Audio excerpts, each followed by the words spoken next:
Hey, what's up you guys? It's Dorothy and welcome back to my channel. If you are new here, thank you for stopping by. Don't forget to give this video a big thumbs up. Comment down below what you want to see in the future. Click that subscribe button. Turn on my post notifications. That way you get notified every single time I post a video of whatever book we are on. I'm sorry about the glare. It's just how I'm sitting. So I'm going to try and lean into the camera a little bit more.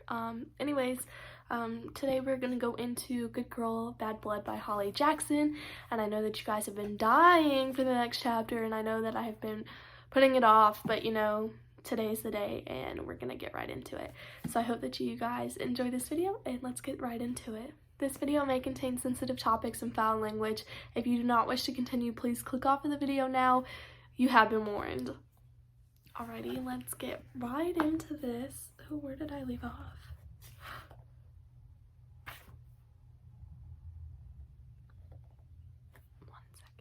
Okay, so I just realized that at the end of the last video of chapter 8 part 2, I did end up going into chapter 9 without even realizing it. So I'm just gonna pick up at the beginning of chapter 9 and we'll go from there. I'm so sorry. Anyways, Pip waited on Main Street, the sun a pale and lazy yellow. Birds dawdled in the morning sky. Even passing cars sounded half asleep, their tires shushing against the road. There was no urgency in any of it, none. No trace of anything was wrong or amiss. Everything too quiet, too subdued, until Robbie turned the corner from Gravelly Way, waving and jogging over to her. He hugged her, and Pip tucked her nose under his chin. His neck was always warm, even when it had no business being so. "You look pale," Robbie said, pulling back. "Did you manage to get any sleep last night?" "Some," she said. And though she must have been tired, she didn't feel it at all. In fact, she felt sharp for the first time in months, aligned inside her own skin, head thrumming in the way that she'd been missing. What was wrong with her? Her stomach had tightened uncomfortably, but every hour that passes makes it statistically less likely Jamie will ever be found. The first 72 hours are crucial. "Hey, listen to me." Ravi tilted his chin so she looked up at him. "You have to take care of yourself too. You can't think properly without sleep, and you're no good to Jamie like that, okay? It's going to be okay. We'll find Sal. Jamie, I meant Jamie." He dropped his eyes. "Ravi, Pip begun. "It's nothing." He waved her off. "I meant Jamie, Pip. Really, leave it alone. Anyway, have you had breakfast? Coffee? Food?" "No." There was no point in lying to him. He could always tell. "Right, well, I thought that would be the case," he said, pulling something out of his back pocket, a Cocoa Puff cereal bar that he pushed in her hand. "Eat that, please, madam. Now." Pip shot him a look of surrender and unpeeled the crackling wrapping. "Breakfast of kings, that is," said Robbie, "nice and softened by my ass heat." Delicious," Pip said, taking a bite. "So what's the plan?" "Connor will be here soon," she said between bites, "and Kara. You three will head out with the missing posters. And I'm going to the Fairview mail office. Hopefully someone is in." "How many posters did you print?" Robbie asked. 250. "Took forever, and Dad's gonna be pissed when he sees I used up all the ink." Robbie sighed. "I could have helped you with those. You don't have to do everything yourself, remember? We're a team." "I know, and I trust you with everything except making the poster. Remember that email you almost sent to the law firm about work experience with the line, 'I appreciate that you are very busty,' instead of busy?" Robbie smirked despite himself. "Well, that's what I have a girlfriend for proofreading." "Yep, just that, nothing else." Connor arrived a few minutes later, his hurried footsteps slapping against the sidewalk, cheeks redder than normal. "Sorry," he said. "I was helping my mom call the hospitals again." "Nothing." "Hi, Robbie." "Hey," Robbie said, clapping one hand on Connor's shoulder, leaving it there for a few seconds, as a look of silent understanding passed between them. "We'll find him," he said gently, indicating Pip with his hand. "This one's too stubborn not to." Connor attempted to smile. "Right, these are for you." Pip pulled out the thick stack of missing posters, split them in half, and handed them over. "The ones in plastic sleeves are for store windows and outside. Ones without are for posting through doors. Making sure you get them all over Main Street, in the roads, by the common, and all your neighbors." "Connor, did you bring the stapler?" "Yep, got two and some tape," he said. "Good. We should get going." Pip nodded and left Connor and Robbie there, pulling out her phone to check the clock.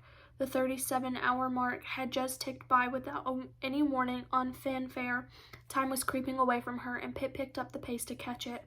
Someone was there, a hunched shape and a rattling of keys outside the small Fairview mail office. Pip recognized her as one of those women who volunteered at the town paper.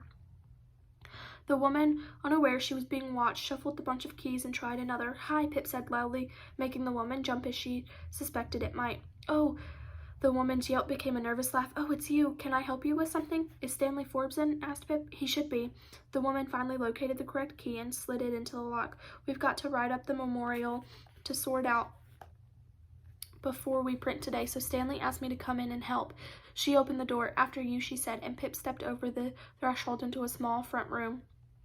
"I'm Pip," she said, following the woman as they passed two tired sofas and headed to the back office. "Yes, I know who you are," the woman said, shrugging off her jacket, and then, in a slightly less frosty tone, "I'm Mary Skyve. Pleased to meet you again," Pip said, which wasn't exactly true. She figured Mary was one of those people who blamed Pip for all the trouble last year in their nice, quaint town. Mary pushed the door, revealing a small square room, 4 computer desks lining the walls as tight, claustrophobic as Pip remembered it. Guess that's what you got for a tiny town newspaper that ran mostly on donations from the family living in the mansion up Beecher Road.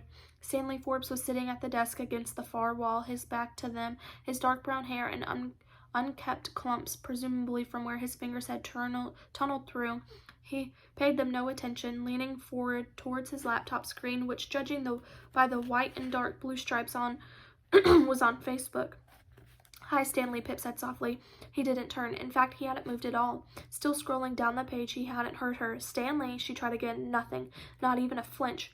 "He wasn't wearing headphones, was he?" She couldn't see any.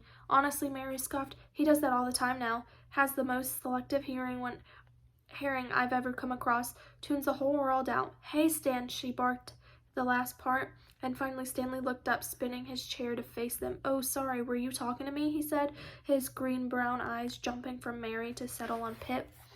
"No one else in the room," Mary said irritably, dropping her handbag against the desk farthest from Stanley's. "Hi," Pip said again, walking over to him, crossing the distance in just 4 large steps. "Hello," Stanley said, getting to his feet. He held out his hand, apparently to shake hers, but then evidently changed his mind and drew it back, then changed his mind again and re-extended the hand with an embarrassed laugh. He probably didn't know the appropriate way to greet Pip, given their fraught history, and now, her being 18 while he was at least in his late 20s. Pip shook his hand just to make him stop. "Sorry," Stanley said, returning to the awkward hand to his side. It wasn't just the Sings he'd apologized to. Pip had also received a letter from Stanley a few months ago, and he'd apologized for the way he talked down to her and for Becca Bell taking Pip's number from his phone and using it to threaten Pip. He hadn't known at the time, but he was still sorry. Pip wondered how sincere he really was. "What can I?" Stanley began. "What do you? I know the memorial will probably take up a lot of the room in tomorrow's paper, but could you make space for this? I'm trying to spread the word to everyone in town." Pip dropped her backpack so she could take out the reserved missing poster. She handed it over, watching Stanley read, his eyes furrowed and hollow, burrowing into his cheek as he chewed from the front side. "Missing, is he?" He looked down again. "Jamie Reynolds? Know him?" "Don't think so," Stanley said. "Might recognize the face. Is he from Fairview?" "Yep, family live on Cedar Way. Jamie went to Fairview High with Andy and Sal." "Missing since when?" he asked. "It says there." Pip's voice rose impatiently. Mary's chair creaked as she leaned closer to listen in. "Last seen around 8 o'clock at the memorial. Until I learned more about his movements. I saw you taking photos. Could you email those to me?" Yes, okay, police," said Stanley. "A missing persons report has been filed," Pip replied. "Police response is non-existent right now, so it's just me. That's why I need your help." She smiled, pretending to look like she didn't resent having to ask. "Missing since the memorial," Stanley thought out loud. "That's only like a day and a half, right?" 37.5 hours, Pip said. "That's not a very long time, is it?" He lowered the poster. "Missing is missing," she countered. "And the first 72 hours are crucial, especially if you suspect foul play." "Do you?" "Yes," she said. "The family does too. So will you help? Can you print the notice tomorrow?" Stanley looked up for a moment, eyes spooling as he considered it. "Suppose I can move the article about the potholes until next week." "Is that a yes?" Pip said. "Yes, I'll make sure it goes in," he nodded, tapping the poster. "Though I'm sure he'll turn up okay." "Thank you, Stanley," she returned his polite smile. "I really appreciate that." She pivoted on her heels to leave, but Stanley's voice stopped her before she reached the door. "Mysteries always seem to find their way to you, don't they?" And that is the end of chapter 9. I will see you guys in the next video for chapter 10. Bye!